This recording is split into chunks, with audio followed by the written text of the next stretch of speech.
Hai, Assalamualaikum, salam sejahtera, salam ganas untuk semua. Welcome back to my channel. Jadi untuk video kali ni aku nak react pasal game week kedua Arsenal jumpa Leicester City. Arsenal menang 4-2.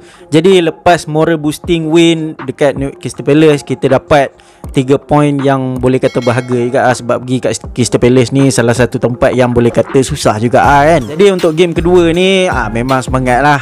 Even main dekat depan penyokong sendiri, dekat stadium sendiri, apa yang kau expect kan? Of course kemenangan. Dan dari segi line up, Arsenal memang kekalkan daripada game lawan Crystal Palace. Memang first yang start dekat game Palace tu dia copy paste lah masuk dalam game ni. Jesus start lagi, Martinelli dapat gol pertama Arsenal untuk musim ni. Aku harap dalam game ni, sebelum game dia tambah lagi dia punya goal scoring record untuk game ni lah kan. Dan Saka aku harap dia hidup sikit lah, sebab lawan Crystal Palace hari tu dia agak tenggelam bagi aku dia punya performance untuk standard dia. Jadi kita masuk first half. First half bagi aku Arsenal memang dominant from A to Z lah.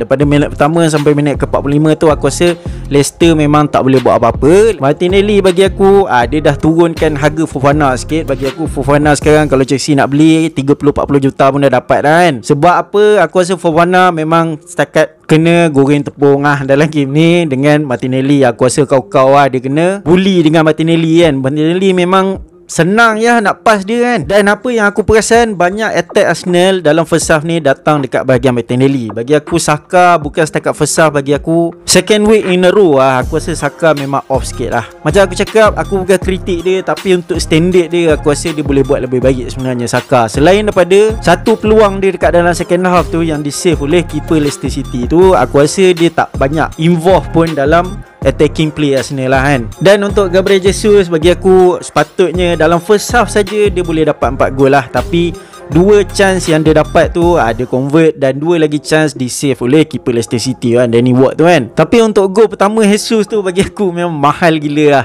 Banyak orang yang cakap yang itu mengingatkan dekat Alexis Sanchez. Bagi aku pun setuju. Sanchez pun boleh pernah lah buat gol songkit macam tu untuk Arsenal kan. Lepas tu dalam first half ni aku nak puji Zinchenko. Sebab apa, Zinchenko dia main peranan, 2 peranan bukan setakat left back. Tapi kau perasan tak Xhaka perform kat dalam game ni sebab Zinchenko banyak masuk ke dalam bahagian midfield. Bila Arsenal attack, Arteta macam seolah-olah bagi Xhaka tu freedom ruang untuk dia masuk buat larian ke dalam kotak penalti. Dan itu akan buatkan dia tinggalkan ruang dekat bahagian midfield. Tapi Zinchenko step up daripada bahagian left back masuk ke bahagian midfield untuk cover dekat bahagian tengah yang Xhaka tinggalkan tu lah. Masa gol ketiga Arsenal tu, kau boleh fikir dalam banyak-banyak player Arsenal yang ada dalam kotak penalti tu, Xhaka yang pounce untuk skor gol ketiga Arsenal kan. Dan selain pada gol tu, dia banyak kali juga buat larian daripada bahagian midfield masuk ke dalam kotak penalti. So aku rasa Xhaka dalam game ni bukan setakat first half saja, aku rasa dia perform teruk lah. Sebab apa, aku bukan benci Xhaka ni, sebab aku salah seorang fan Arsenal yang selalu kritik dia. Dan aku rasa macam dia kadang-kadang tak cukup bagus untuk Arsenal, tapi the next weeknya tiba-tiba dia perform kan. Dia tak konsisten sangat lah kan. So aku harap dengan performance macam ni, aku rasa one of the best game lah daripada Granit Xhaka. Dan juga Thomas Partey bagi aku dia punya passing dia off sikit. Tak kisahlah first half dan juga second half, tapi kerja utama dia untuk rampas bola daripada pihak lawan tu, bagi aku dia buat kerja dengan baik lah. Memang bukan setakat baik, bagi aku dia perform teruk juga kan. Apa bukti yang Partey perform dalam game ni? Aku nak tanya engkau, apa momen yang Maddison ada selain daripada dia score gol untuk Leicester tu, dia tak timbul langsung dalam game ni kan. Aku macam perasan mana Maddison tiba-tiba kan. Lepas tu masuk half time, Arsenal leading 2-0, 2 gol daripada Jesus. Macam aku cakap tadi, patutnya dia boleh dapat 4 gol lah dalam first half ni, tapi 2 lagi peluang dia tu di save oleh keeper Danny Ward lah.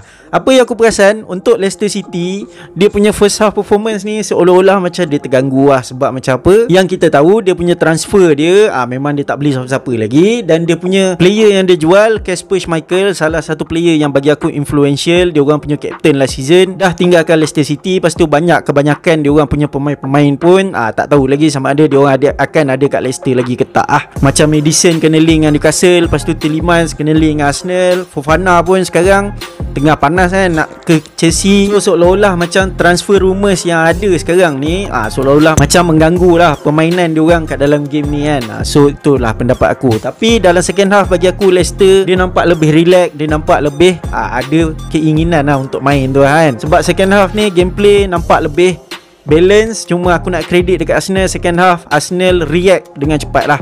Lagi-lagi lepas Leicester skor 2-2 gol diorang tu, aku rasa Arsenal memang react cepat lah. Sebab apa? Kadang-kadang kalau kau leading 2-0, tiba-tiba pihak lawan skor untuk buatkan scoreline tu jadi 2-1, momentum automatik ada dekat pihak lawan tau. Tapi Arsenal tak bagi benda tu jadi. Lepas je Leicester skor daripada Saliba unggul tu, yang aku rasa tak patut terjadi kan. Arsenal tak bagi momentum tu stay dekat tim Leicester lepas dia dapat gol tu kan. Straight away concede.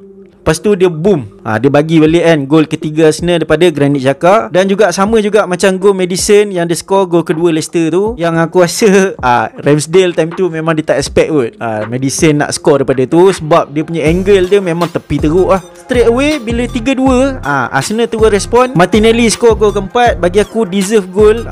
Berdasarkan performance dia kat dalam game ni, aku rasa dia deserve at least 1 gol lah kan. Dan dia dapat gol dia 4-2. Bagi aku patutnya 5-2. Ada satu peluang tu untuk Jesus. Memang dia memang nak sangat dia punya hat-trick dia tu kan. Tapi sayang open goal dia miss.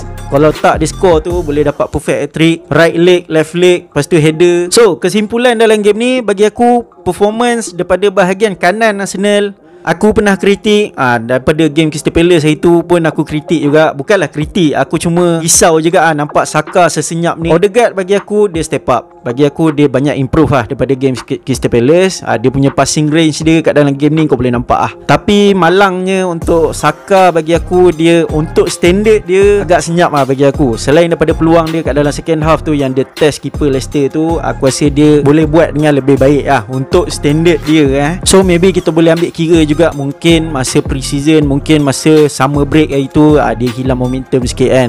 So sekarang ni dia nak cari balik dia punya form. So mungkin lepas game week keempat, kelima, maybe Saka is back kita tak tahulah kan. Tapi first 2 games bagi aku front 3 Saka yang paling senyap. Itu yang paling simple lah yang aku boleh describe untuk Saka ni kan. And then happy bila aku tengok pemain-pemain Arsenal yang injured, Smith Rowe, Tomiyasu, Kieran Tierney dah buat comeback, dapat at least 10-15 minit peluang untuk main dalam game ni. Tapi still tak nampak lagi Fabio Vieira punya kelibat lah kan. Itu yang kita masih tunggu-tunggu lah kan. Semua fan Arsenal masih tunggu-tunggu lah kan. So job done. Jesus man of the match, simple. Tapi kena cucuk rapat dengan Martinelli Martinelli dalam game ni lain macam juga kan. Dia dapat 1 gol tu aku happy lah kan. Jadi good start untuk Arsenal.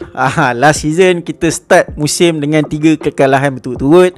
Tapi sekarang ni 2 game pertama 2 kemenangan, 6 poin kat dalam tangan. So kita move on to next game Apa pendapat korang untuk performance Arsenal kat dalam game ni? Korang boleh komen kat bawah. Dan aku rasa video aku sampai sini je. Dan kepada siapa yang belum subscribe, aku harap korang boleh subscribe. Dan jangan lupa tekan butang lonceng di sebelah butang subscribe tu supaya korang takkan miss video aku lagi.